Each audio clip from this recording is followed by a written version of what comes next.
காலைதோறும் புதியவை தேவனிடம் பேசினாயா? மார்ச் 17.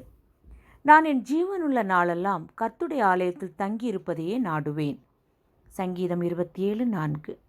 அமெரிக்க ஜனாதிபதி ஆபிரகாம் லிங்கனை பற்றி அறியாதவர்கள் யாரும் இருக்க முடியாது. அமெரிக்காவின் 16வது ஜனாதிபதியாக இருந்தவர் இவர்.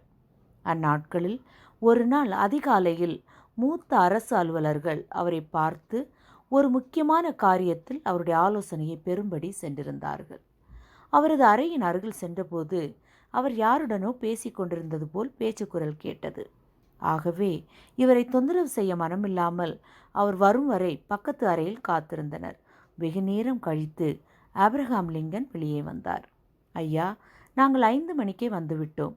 நீங்கள் யாருடனோ பேசி கொண்டிருந்தீர்கள், ஆகவே காத்திருந்தோம் என்றனர். வேறு யாருமல்ல, நான் ஆண்டவரோடு பேசி கொண்டிருந்தேன் என்று ஆபிரகாம் சொன்னவுடன் அவர்களுக்கெல்லாம் பெரிய ஆச்சரியம். அவர்களது வியப்பை கண்ட ஆபிரகாம் சிறிது விளக்கம் அளித்தார்.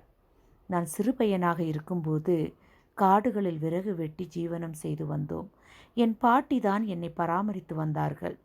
அவர்கள் எனக்கு ஒரு வேதத்தை கொடுத்து ஒவ்வொரு நாள் அதிகாலையிலும் எழுந்தவுடன் அதை தியானிக்க வேண்டும் என்றும் ஆண்டவருடன் மாத்திரமே முதலில் பேச வேண்டும் என்றும் கூறினார்கள்.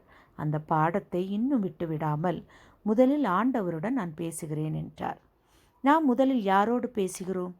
ஜெபம் என்பது கிறிஸ்தவ வாழ்க்கையின் அகலத்தையும் ஆழத்தையும் நாம் அனுபவிக்கும் ஒரு தனித்துவமான இடமாகும். ஜெபம் நமக்கு முக்கியம், ஏனென்றால் அது தேவனிடம் நெருங்கி இருக்க நமக்கு உதவுகிறது.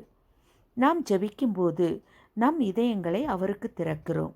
மேலும் அவர் நம்மிலும் நம் மூலமாகவும் செயல்பட முடிகிறது. அவருடனான நமது உறவு வளரவும் ஜெபம் நமக்கு உதவுகிறது. நாம் ஒருவருடன் எவ்வளவு அதிகமாக பேசுகிறோமோ, எவ்வளவு அதிகமாக நேரத்தை செலவிடுகிறோமோ, அவ்வளவு அதிகமாக அவர்களை பற்றி அறிந்து கொள்கிறோம். தேவனிடம் சேருங்கள், அப்பொழுது அவர் உங்களிடத்தில் சேருவார். யாக்கோபு 4:8. நம் வாழ்வின் ஒவ்வொரு நாளும் முதலாவது தேவனிடம் பேசுவோம். தேவ ஆசீர்வாதம் பெறுவோம். கர்த்தரிடத்தில் ஒன்றை நான் கேட்டேன், அதே நாடுவேன். நான் கர்த்தருடைய மகிமையை பார்க்கும்படியாக தினமும் காத்திருக்கிறேன். ஜெபம். அனுதினமும் முதலாவது உம்மை தரிசிக்கவும் உம்மோடு பேசவும் எங்களுக்கு உணர்த்தியருளும்.